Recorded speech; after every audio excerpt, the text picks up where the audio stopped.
I'm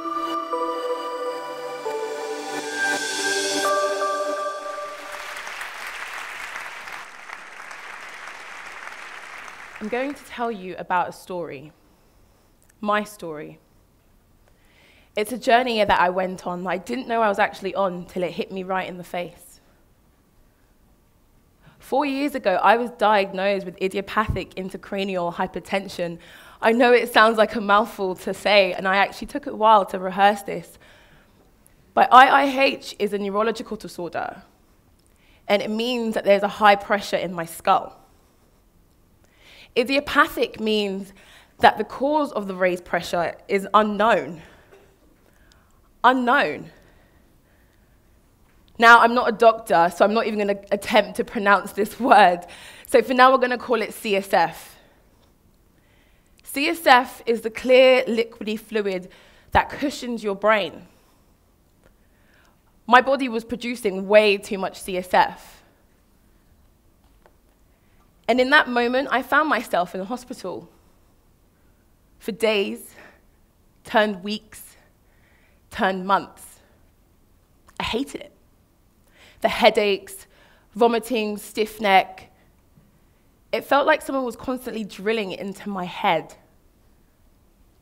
The pain from IIH is likened to that of a brain tumor. Some of the more severe long-term problems is blindness. I specifically remember this one time when me and my mum were in the hospital, and the doctor was saying that this disorder was commonly seen in Caucasian, overweight, middle-aged women. So you can only imagine me and my mum looking back at each other like, what? One way the pressure is actually relieved is by a procedure called a lumbar puncture. I don't know if any one of you have ever had one of these, but imagine it like a spinal tap. The CSF, if you remember that big word I can't pronounce, runs through your spine. And this procedure involves pushing a very long needle, may I say, through your spinal cord to release the pressure, very simply like a tap. It often felt like it would zing and zang, like someone was playing operations on me.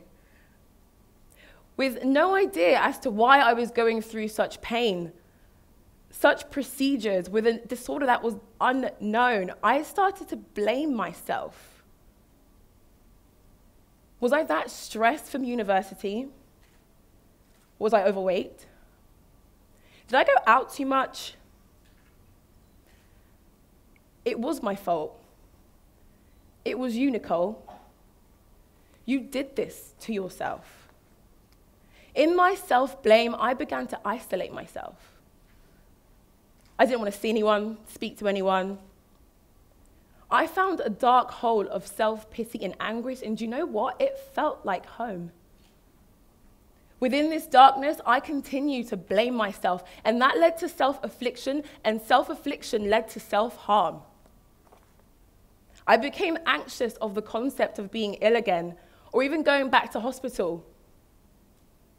I would avoid even the most common cold because a headache wasn't a take a paracetamol to get better headache. It was 10 times stronger. It broke me.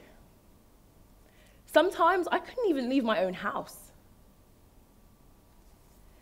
At that time, I had no idea how my physical health would affect my mental health, my mental state of mind, how I saw myself, blamed myself, and harmed myself. How many of you have cut yourself shaving? You know, when you're in a rush, trying to do something, there's foam everywhere, there's nails everywhere, and then boom, you cut yourself. What if that wasn't a mistake? You cut yourself on purpose. Through all the pain my idiopathic intracranial hypertension had brought to me, I didn't feel a thing. Pain became pleasure.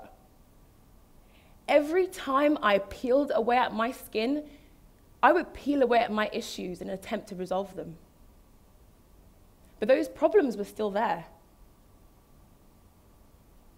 It was one of the worst ways to solve the issues that I was going through. It led to feeling ashamed.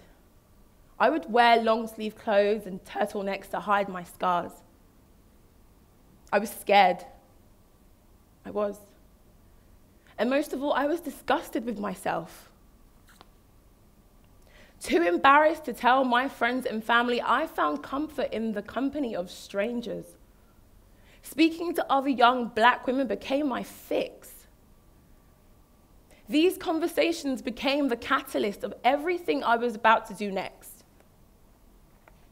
Within these conversations, I began to unpack the Black British experience, to understand how it's considered within our community.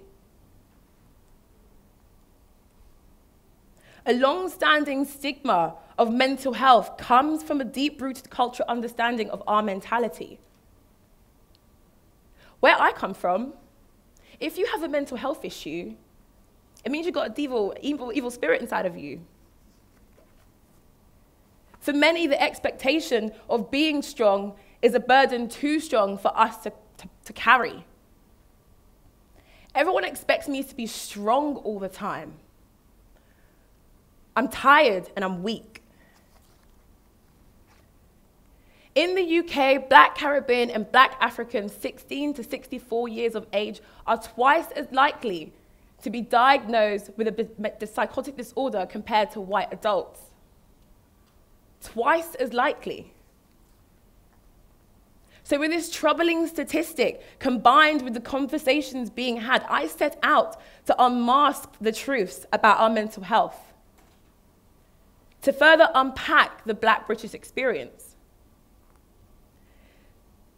I found similarities in the conversations I was having. This project became a very personal project, a journey connected to me. This project is me. Unmasked Women is an exhibition channeling the Black British female experience, focusing on mental health. Other than the very simple fact that I am a beautiful Black woman. And this project is spiritually and mentally connected to me. I found that when it came to speaking about women, specifically Black women, our voices were not being heard. Now, racism and sexism cannot be seen as two different entities. In very many ways, they intersect with one another. Specifically, when you look at Black women, as a far marginalized group as we are, we experience both racism and sexism. When we dissect hegemonic masculinity, men are seen to be strong, resilient, and invulnerable. However, it's really interesting when we look at Black women, specifically within the Black community, we are also seen to be strong, resilient, and invulnerable.